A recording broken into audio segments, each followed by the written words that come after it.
மகர ராசிக்காரர்களுக்கு இந்த தை மாதத்தில் ராஜயோகம் உருவாகவுள்ளது. அந்த வகையில் மகர ராசிக்காரர்கள் தை மாதத்தில் பெறப்போகும் நற்பலன்கள் என்ன என்பது குறித்து விரிவாக பார்க்கலாம்.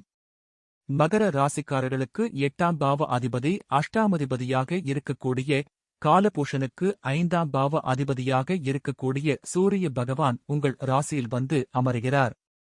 எப்போதுமே சூரியன் பக்கத்தில் வருகிறபோது கண்டிப்பாக உங்களுடைய பிரச்சனைகளுக்கு தீர்வு கிடைக்கும். ஆன்ம விருத்தி உங்களுக்கு கிடைக்கும். மகர ராசிக்காரர்களுக்கு 8ஆம் பாவ அதிபதி அஷ்டாமதிபதியாக இருக்கக்கூடிய காலபூஷனுக்கு 5ஆம் பாவ அதிபதியாக இருக்கக்கூடிய சூரிய பகவான் உங்கள் ராசியில் வந்து அமர்கிறார்.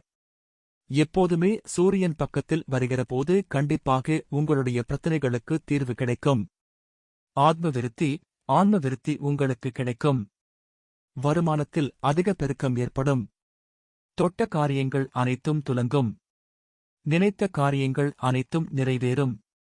மற்றவர்களின் உதவிகள் உங்களுக்கு கிடைக்கும். சொந்த தொழில் செய்பவர்களுக்கு அபரிமிதமான வளர்ச்சி உண்டாகும்.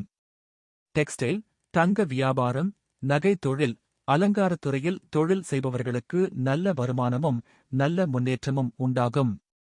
புதிய கிளைகளை தொடங்கும் அளவிற்கு வாழ்க்கையில் வளர்ச்சி ஏற்படும். 9இல் கேது வீற்றிருக்கிறார். கேதுவை குரு பார்த்துக் கொண்டிருப்பதால் சரியாக சென்று கொண்டிருக்கிறோமோ என்று பார்க்க உங்களுக்கு உதவிகரமாக இருக்கும். 3ஆம் இடத்தில் ராகு இருப்பதால் யாரென்று தெரியாதவர்கள், மாற்று மக்கள் உங்களை தேடி வந்து உதவுவார்கள். தேவைப்படும் உதவிகள் உங்களுக்கு வந்து சேரும். ஒரு பக்கம் 7.5 சனி நடந்து கொண்டிருந்தாலும் ராசிநாதன் 2ஆம் வீட்டில் வீற்றிருப்பதால் உங்களுக்கு பெரிய துன்பத்தை கொடுக்காது.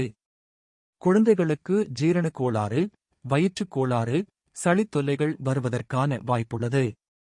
5ஆம் பாவ அதிபதி உச்சம் பெற்று ராகுவோடு சம்பந்தம் பெற்றுள்ளதால் வீட்டில் திருமண வாய்ப்புகள் உருவாகும். சில பேருக்கு பயணங்கள் ஏற்படும். புதிய முயற்சிகள் வெற்றி பெறும்.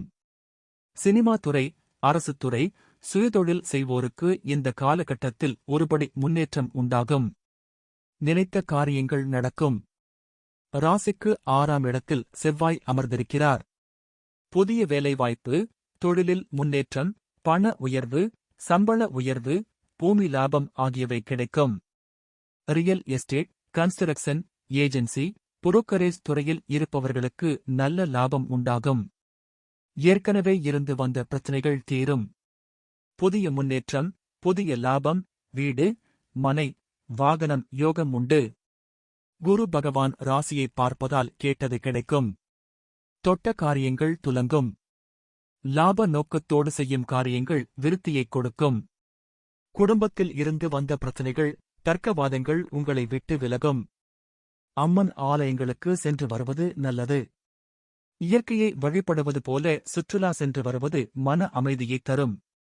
இந்த மன அமைதியே உங்களுக்கு வெற்றி வாய்ப்பை உண்டாக்கி தரும்.